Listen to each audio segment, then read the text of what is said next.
And here we are, about to face the dangers of glow season again. But maybe I could at least find one of those glow crystals. And now I think it would be good to just head straight back inside, like I'm sure our mother would like us to do. Nugget bites one of the other kids, but claims it was an accident and their arm just got in the way of my mouth. You have a conversation about her, how teeth are not used as weapons, no matter how tasty or in the way our friends look. Oh, Nugget. And there's 15. Oh, I got 3 stars. And here we go. The endless dark of the glow season must be getting to you. All week you've been having nightmares. Something is coming. Something bad is about to happen. A dreadful mantra repeats into your head. You're hardly even surprised when the emergency sirens start up. You peek at the gates. Yes, they should be closed, but they're open, just as you dreamed or remembered, but the details are foggy. There were monsters. The closest assembly point is the children's creche, but from the opposite direction, you hear shouting and loud popping noises. Gunfire? The colony is under attack. You find Dees and Tammy in the creche. Tammy gestures for you to come crouch under the table next to them and takes your hand fearfully. The lights are dim. Are you scared? Tammy asks quietly, her eyes wide and tear-filled. Yes! You have no idea what's out there, Tammy. You comfort Tammy, who cries softly while you wait for it to be over. She's worried about her dad, Tonin, the head surveyor, who was working at the gate when it started. You grew up here. It feels weird to be hiding here, like you're just little kids again. You hear more gunfires and yelling, but within half an hour they play the all-clear tone. Okay, Uncle Tonin's safe. Tammy's dad, Uncle Tonin, is the first to the door as the lights come back on. He gives Tammy a huge hug as she bursts into tears again. You're relieved when your parents arrived at the ashen-faced Cal. They won't talk about what happened in geoponics. Poor Cal. After 2 weeks of darkness, the blue sky barely skimming the horizon, it begins to move higher in the sky, and daytime returns. The council admits they don't know how the gates were opened, or how the creatures got in. Some of the attacking creatures were once thought to be docile. Others were species nobody had seen before. It was like something had driven them to assault the colony. At least no one was killed. This time.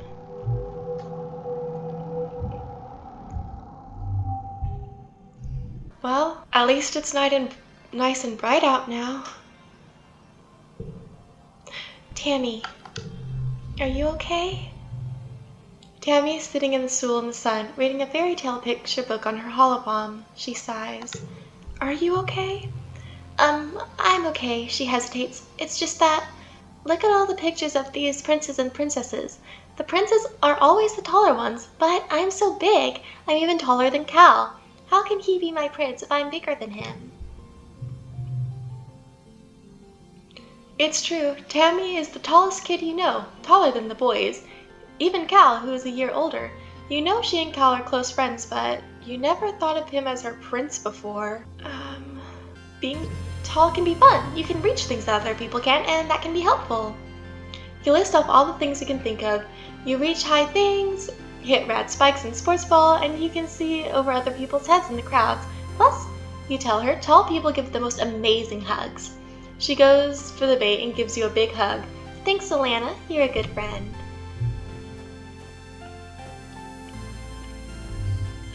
Dad. You're looking a little worn out, my firefly. Your dad greets you, looking concerned. You know, despite what your mom might say, there is such a thing as too much work. Maybe some R&R over in the lounge would help you recharge those solar souls? What do you say? Yeah, but I think I also need a hug. Your dad throws his arms wide. Well, get in here, Tiger Butter. After a long hug, you do feel a little better. Your dad gives incredible hugs. Hey, Cal. Oh!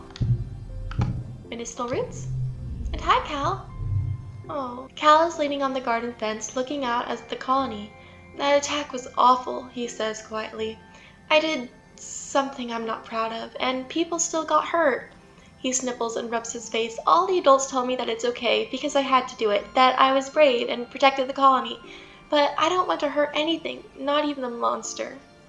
Well, would a nature fact cheer you up? You recently overheard the children learning how to count by studying Hopeyes. Hopeyes have 1 foot and 2 forked tails and 3 stomachs and 4 eyes.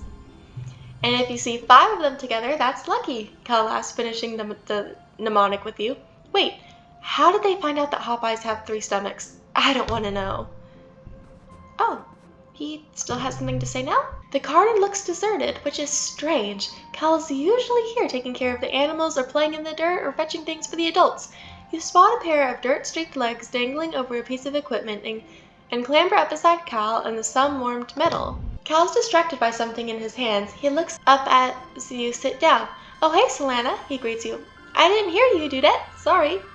Look what Tammy gave me, he says, holding out a weirdly shaped doll with green, stringy hair and lopsided eyes. She's the best, he says proudly. It's so cool that she can make stuff from what other people think is just garbo junk. He lies back against the machine and raises the doll to the sky, letting it block the sunlight from his face. Tammy's my best friend, he continues. I know we all grew up together, but Tammy's really special, you know? Yeah, she is. Cal looks pleased. I'm glad you think so. We used to play together all the time on the Stratospheric. Like, all the time. Man, I remember one time. Cal squints into the sun and rubs his chin. Sorry, before you got here, I was just thinking about how when we were, 4 years old, I promised her that we would get married when we were old enough. Tammy teases me about it. She thinks it doesn't count because we're just kids, but I keep thinking about it, you know? He looks down at the doll in his hands. It's truly ugly, but maybe it's part of its charm. What do you think, Solanna? I don't want to say that and be mean to Tammy, because, she's so sweet, but people change. Cal sighs. I guess that's true. It's been 8 years. Maybe Tammy's changed her mind, or maybe she doesn't even remember I asked. Plus, I don't know how she feels about it. He's quiet for a few seconds, but then he laughs awkwardly and scruffs his hair so it stands up like a dandelion. Well, the good thing is we'll be best friends forever, no matter what. You and Cal spend the rest of the afternoon basking in the warm sunshine and chatting about how growing up on the Stratospheric. He gets a little quiet whenever Tammy comes up again, but otherwise it's a perfectly happy day. Yeah,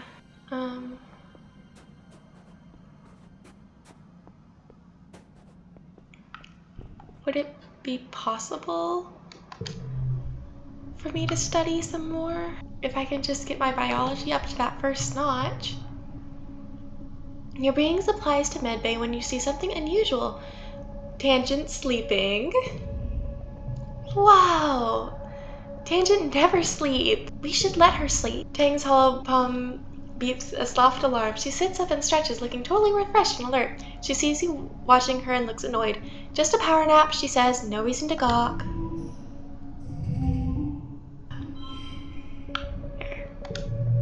That's still a super goal. So much has happened in the last month since the monster attacked her in Glow. The idea of this planet as a peaceful utopia has been shattered. The security squads are training new members and keeping close watch on the gates now. They're reinforcing the walls and even installing a few robotic turrets. In class, you have drills on what to do if the colony is attacked again. In all the excitement, you forgot that today was your birthday. Your parents haven't forgotten. They wake you up early with enthusiastic shouts of surprise!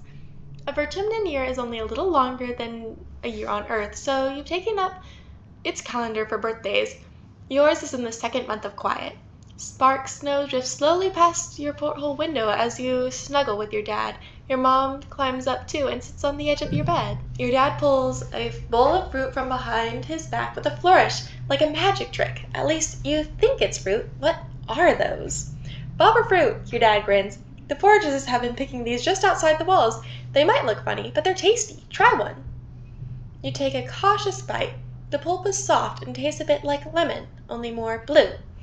I bet you can't wait to join the surveyors out there, your dad says wistfully. Who knows what else you'll find? Solanna is not allowed outside the gates, your mom interrupts, her voice sharp. It's too dangerous for kids. Well, I know, but eventually, your dad says, but your mom cuts him off again. But not now, your mom replies. Not since the attack. Not with everything we know is out there. Yeah, there's so much. We need to prepare. Your mom holds her head. Ugh, not this again, she groans. Solanna, you're too old for this. You can't live in your weird fantasy world making up stories to get attention. But I'm not. I don't think she's making it up, your dad says gently. Solanna has been through a lot. Dr. Instant said it's normal for people who experience trauma to come up with narratives where they've been in control. You tune them out. You've heard them have this discussion before when they think you're asleep. Your mom thinks you're being childish and your dad thinks you're sick. No one ever believes you and it only makes things worse. Even still, your mom says, it's clear that everyone should know how to defend themselves if it happens again. To be clear, this includes knowing when to run away, your dad adds. Security Chief Rhett is offering self-defense lessons at the garrison, you know. Even for kids, if you're interested, you should drop in sometime. Your mom gives you a stern look. And I've heard stories of kids sneaking outside the walls. Yeah, geese, she says grimly. If I catch you doing that, I'm gonna put a chip in your ear. You laugh. What a good joke. Your mom doesn't laugh. No, I never want to go out. It's so scary out there. Yeah, you better never, your mom retorts, crossing her arms.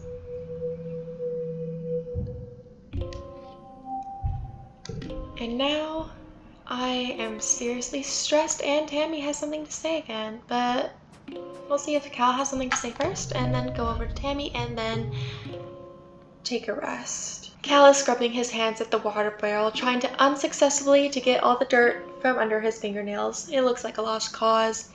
Cal's hands have been dirt-stained probably since you landed here. Stupid, Cal mutters. Stupid, ugh! He jerks his hands out of the water and holds them to his face, and you hear him sob. Why do they have to? It's not fair. We didn't do anything to them. He wipes his eyes and startles when he sees you. Oh, sorry, I didn't see you there, he says. I was just, washing my hands. Yeah. Hey, Tammy. Tammy beams up when she sees you. It's like there's nothing better in the world than the sight of your face. Happy birthday, Solanna, she exclaims. She comes in for a huge hug. She smells so nice, like vanilla and flowers. I love the smell of vanilla and flowers. And she's really good at hugs. This is for you, Tammy says. She steps back and reaches into one of the many deep pockets of her dress, producing a little paper box. I made you this, she laughs, opening it to reveal a little snack-sized cake. Oh, thank you. It's only a soy cake, but it's a soy cake made just for you. You take a bite. Okay, it tastes just like a regular soy cake too. Tammy did what she could with what the colony has. Tammy watches you eat the cake with a look of delight. Good satisfaction. You can share if you want, she hints, smiling sweetly. If that would make you happy. Oh yeah, I'll share it. Tammy laughs. I was just kidding. I made my own silly dilly, she says, pulling out a second box. Let's eat them together. Yeah. Well, I want to see something. Maybe. No, I can't, but we will next month. We'll help in geoponic. Well, no, we're so close to getting our biology up. I'd like to get just that first notch of biology. It's nice to take some time off to chill after all the stress of school and work, not to mention the mental toll of just living with this unpredictable planet and my dreams. Looks like you're not the only one who needs some downtime. Some of the other kids are relaxing in the lounge. I'll go join Cal and Tammy. Cal is braiding Tammy's long hair and weaving in strands of little colored baubles. This one's called water ball braid, I think, he says. I saw it in an archive vid, but it's really tricky. He's doing a terrible job of it, his short, clumsy fingers getting tangled in all the strands. I'll do your hair too, Cal. You sit behind him, just as he sits behind her. In a mini Conga-line, you braid some short strands of Cal's hair, putting one of the little bubbles at the end of each one. He finishes Tammy's hair. It's almost recognizable as a waterfall braid, then touches his own braids and giggles. Now we'll do yours, they shout in unison. You jokingly try to escape, but Cal sits on your legs while Tammy gives you a beautiful braid. Right now I think I need all the cards that I have since I don't have a whole lot yet. And we'll go help out in geoponics next time.